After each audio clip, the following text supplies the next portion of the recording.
Why, hello everyone. For some reason, people find my really bad unboxing of Eaglemoss Star Trek Discovery Ships videos moderately humorous. So here's more. So this one just showed up yesterday. I think some other subscribers have already received theirs. There was a slight delay, but these things happen. It's not a big deal. I will give Eaglemoss one shout out for that. They are very good at communicating when stuff's going to slow down. But here we are. The USS Kerala, who I am probably saying wrong, but if anyone who knows me well enough knows I am awful at pronouncing names. So, yeah, NCC 1255. Let's pop into her there. Yeah, it's going to fade in and out sometimes. You're going to see my really bad, drinking habit.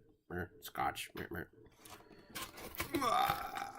As always, the packaging is super good on these Eaglemoss collections. I've been always pleased with them.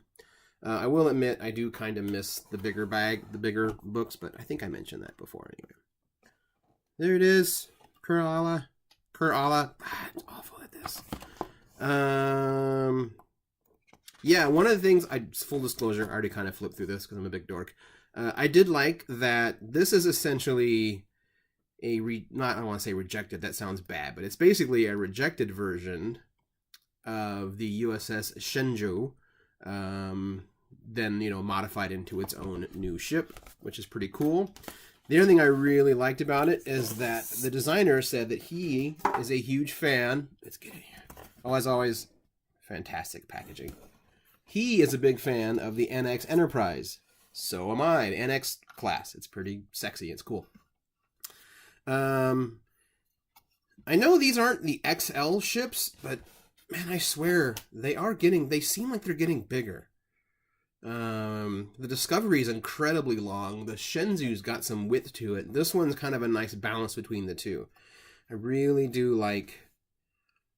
It's funny, when I saw some of the pictures of it, I was like, oh, it looks kind of weird and bloaty, but once you see it in profile, it's pretty sexy. Again, we are seeing the square nacelles, which was a rule that was put forth while designing these ships. I do appreciate the designers are slowly explaining, why the differences.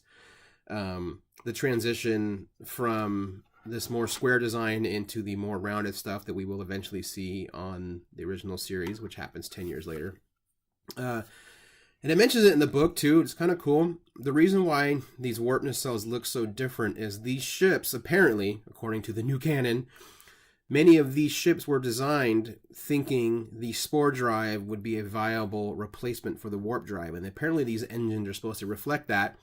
But in case it all went, ridges up, as it were, they could be converted into warp nacelles, which is kind of cool. I like this shot. This is kind of cool right here. Which you'll kind of notice. I'll show it this way. It's better.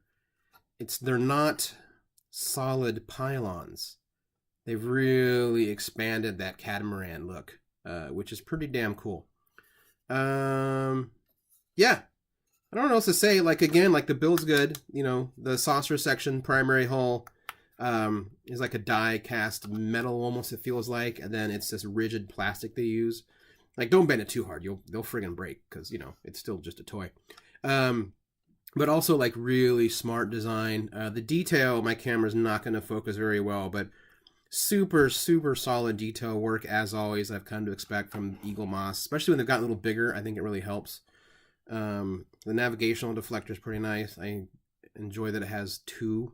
I don't know why, but it's cool. All in all, pretty sexy looking ship. That's one thing I'll give Discovery. They were kind of going for a whole idea of during, America's golden age of aviation, or really, I guess, humanity's golden age of aviation. Everyone was trying new things and, making stuff, make it sexy, make it fast, whatever. And so far, let me get this out of the way. So far, all the aesthetics of the Discovery ships have kind of followed that, design, which I appreciate. This one locks in. I will say this one feels a little saucer heavy. I get a little nervous if it's not on a solid table like this. Hey, there's Picard's bed for when he hangs out down here, and for when I do laundry. But yeah. Anyway, a worthy addition to my ever-growing Star Trek Discovery ships collection. I am super happy with it. I think I'm going to keep this collection going, even though next month Next month is the Bird of Prey. I know, I'm being that annoying fan. I don't like any of the Klingon designs, like the redesigned ships. I just don't like them. Except for the Ship of the Dead. That's kind of cool, but the rest just... I don't know. Man, they just all look like rejected ship designs from like the Independence Day movies. I don't know. They don't do it for me. Maybe that'll change. Anyway, I will be back next month with another really awkward unboxing of an Eaglemoss collectible. Until that time, thanks for watching. You can follow me on Twitter at geekinthecity.com. Even better, you can support my Patreon. Patreon.com/geekinthecity. And with that, live long and prosper.